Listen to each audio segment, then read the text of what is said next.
Brought to you by V-Guard, co-powered by Sensodyne and Vimal. બોલો ઝુબા કેસરી. મનીષ દોશીને આપે સાંભળ્યા, હવે દિલીપ સંઘાણીને પણ સાંભળો, કારણ કે ઇફકોમાં ડિરેક્ટરની ચૂંટણીમાં વિવાદ બાદ દિલીપ સંઘાણીની પ્રતિક્રિયા પણ સામે આવી છે.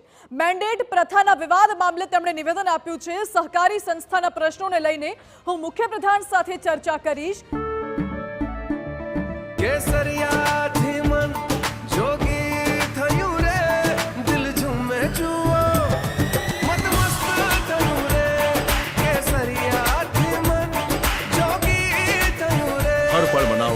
केसरी त्योहार विमल बोलो जुबान केसरी.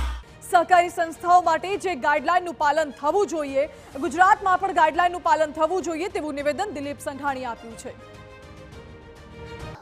કોઓપરેટિવ એક્ટ દરેક રાજ્યનો અલગ છે અને એટલા માટે મલ્ટી સ્ટેટ કોઓપરેટિવ એક્ટના આધારે આખા દેશમાં એક સમાન ચાલે એટલા માટે મને અમિતભાઈએ મોડલ બાયલોજ આપ્યા છે. અને મોડલ બાયલોજ આપ્યા હોય એમાં જે જોગવાઈ હોય એ પ્રમાણે ચાલવું જોઈએ. અને મેં શરૂઆતમાં કીધું એને અનુરૂપ રાજ્યમાં નહીં હોય.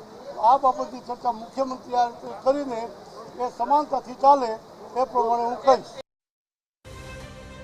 બીજી તરફ સહકારી ચૂંટણીમાં સામાજિક સંસ્થાઓની દરમિયાનગીરી મામલે પણ દિલીપ સંઘાણીએ નિવેદન આપ્યું છે. સામાજિક સંસ્થાઓના વડાઓએ મર્યાદામાં રહીને કામ કરવું જોઈએ. સામાજિક સંસ્થાઓએ નાત, જાત, ધર્મ, સંપ્રદાય, પક્ષથી ઉપર ઉઠીને સેવા કરવી જોઈએ તેવું નિવેદન દિલીપ સંઘાણીએ આપ્યું. બાળપણથી જ્ઞાતિ, જાતિ, કોમ, પક્ષાપક્ષીથી પર સામાજિક સેવામાં હું કામ કરતો હોઉં છું. રાજકારણમાં એટલી ચૂંટણીઓ લડ્યો, મેં ક્યારેક જ્ઞાતિવાદના આધારે મત માગ્યા નથી. એમાં હું વિશ્વાસ કરતો નથી. એ જે તે સંસ્થાના વડાની ઉપર હોય છે કે પોતાની મર્યાદા રાખવી કે મર્યાદા તોડવી. Brought to you by V-Guard, co-powered by Sensodyne and Vimal. બોલો ઝુબા કેસરી.